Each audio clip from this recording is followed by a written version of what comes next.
خداوند یسوع مسیح کے عظیم اور بابرکت نام میں آپ سب کی سلامتی ہو۔ اور ٹیم نے مجھے اس کے لیے دعوت دی اور میں نے اس کو قبول کیا، اور آج میں اس پاک روح میں اس پروگرام کو خداوند کے جلال کے لیے پیغام پیش کرتا ہوں۔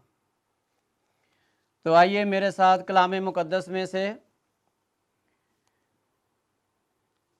یوحنا رسول کی انجیل، اس کا 7واں باب، اس کی 37ویں آیت سے لے کر 39ویں آیت تک خدا کے کلام میں لکھا ہے۔ پھر عید کے آخری دن، جو خاص دن ہے، یسوع کھڑا ہوا اور پکار کر کہا، اگر کوئی پیاسا ہو تو میرے پاس آ کر پیے۔ جو مجھ پر ایمان لائے اور اس کے اندر سے، جیسا کتاب مقدس میں آیا ہے، زندگی کے پانی کی ندیاں جاری ہوں گی۔ اس نے یہ بات اس روح کی بابت کہی جسے وہ پانے کو تھے، جو اس پر ایمان لائے، کیونکہ روح اب تک نازل نہ ہوا تھا، اس لیے کہ یسوع ابھی اپنے جلال کو نہ پہنچا تھا۔ کلام مقدس کے پڑھے اور سنے جانے پر خداوند کی برکت ہو۔ خداوند یسوع مسیح نے یہ تعلیم اس وقت فرمائی جس وقت عید خیام کا 7واں اور آخری دن تھا۔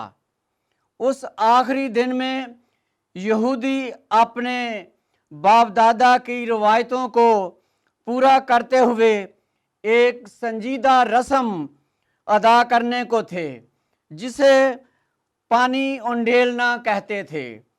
وہ شلوغ کے حوض سے سنہری برتن میں پانی بھر کر نرسنگے پھونکتے ہوئے ہیکل میں لاتے تھے اور مذبح کی ڈھلان پر اسے خداوند خدا کے حضور انڈیلتے تھے اور اپنی خوشی کا اظہار کرتے تھے۔ تو اس موقع پر خداوند یسوع مسیح کھڑے ہوئے اور پکار کر فرمایا، اگر کوئی پیاسا ہو تو میرے پاس آ کر پیے۔ جو مجھ پر ایمان لائے گا، اس کے اندر سے، جیسا کتاب مقدس میں آیا ہے، زندگی کے پانی کی ندیاں جاری ہوں گی۔ تو یوحنا رسول، جو خداوند کا پیارا شاگرد ہے، وہ اپنے استاد کی تعلیم کی تفسیر کو بیان کرتا ہے۔ خداوند نے یہ بات اس روح کی بابت کہی جسے شاگرد اور ایماندار خداوند پر ایمان لائے، کیونکہ روح اب تک نازل نہ ہوا تھا، اس لیے ابھی اپنے جلال کو نہیں پہنچا تھا۔ پہلے تو اس لیے ہم جو بات یوحنا رسول نے پاک روح کے بارے میں بتائی ہے، ہم پہلے اس بات کو لیں گے کہ روح کے بارے جانیں گے کہ وہ کون ہے۔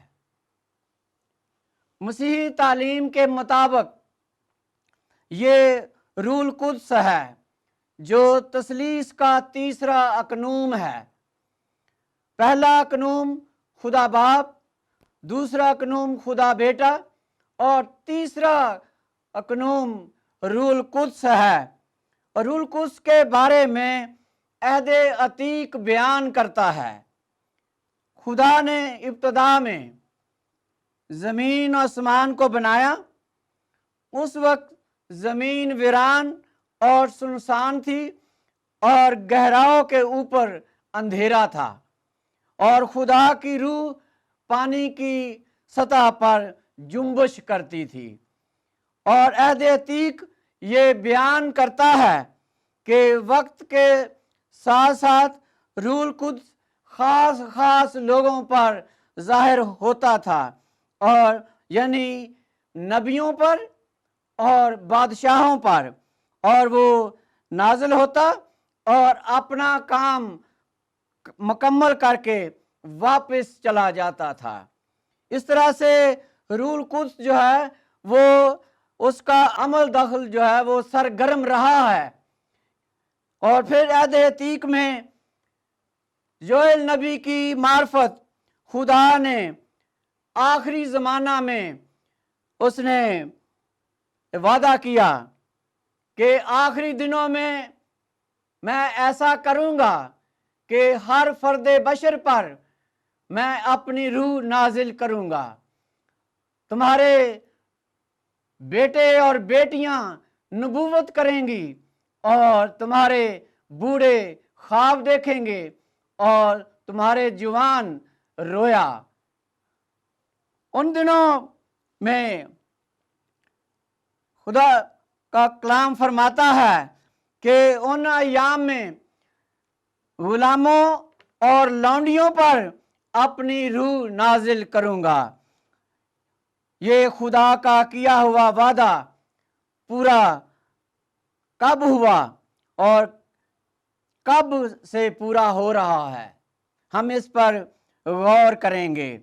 جب خداوند یسوع مسیح جس کام کے لیے باپ کی طرف سے بھیجے گئے تھے اس کو تمام یعنی مکمل کر کے اپنے باپ کے کیے ہوئے وعدے کو پورا کیا، اور اس نے فرمایا خداوند یسوع مسیح نے کہ میں باپ سے درخواست کروں گا کہ وہ تمہیں دوسرا مددگار بخشے گا، اور وہ وعدہ عید پینتیکوست کے موقع پر پورا ہوا، جب 12 شاگرد اور 108 کی تعداد یعنی 120 کی ایماندار جماعت ایک بالا خانہ میں وہ دعا میں مشغول تھے، تو روح القدس ان پر نازل ہوا اور روح القدس ان کے اندر بسا رہا۔ وہ پاک روح کی معموری سے خدا کے نام کو جلال دیتے رہے، اور اس وقت سے روح القدس جو ہے وہ ان ایمانداروں کے اندر بسا ہوا ہے جنہوں نے خداوند یسوع مسیح کو دل کی گہرائیوں سے اپنا نجات دہندہ قبول کیا ہے۔ تو میرے عزیزو، جب آپ خداوند یسوع مسیح پر ایمان لا چکے ہیں تو اس ایمان کی بنیاد پر نئی زندگی میں داخل ہو چکے ہو، اور اس وقت سے روح القدس آپ کے اندر سکونت کر رہا ہے۔ اس لیے خداوند یسوع مسیح پر ایمان لانے والوں کو فکر اور گھبرانے کی ضرورت نہیں، وہ مایوس نہ ہوں کہ روح القدس ملا ہے یا نہیں۔ تو میں آپ کے سامنے ایک حوالہ رکھوں گا۔ خداوند یسوع مسیح کا شاگرد پطرس غیر ایمانداروں کو خداوند یسوع مسیح کے بارے کلام سنا رہا تھا، اور وہ بڑے غور سے سن رہے تھے، اور ان کے بتانے پر وہ خداوند یسوع مسیح پر ایمان لائے، اور اسی وقت روح القدس ان پر نازل ہوا، اور جتنے ایماندار وہاں موجود تھے وہ سب حیران ہوئے کہ غیر قوموں پر بھی روح القدس کی بخشش جاری ہوئی ہے، کیونکہ انہیں طرح طرح کی زبانیں بولنے اور خدا کی تمجید کرتے سنا۔ اس سے پہلے انہوں نے پانی کا بپتسمہ نہیں لیا تھا۔ تو اب ایمانداروں کو روح القدس کی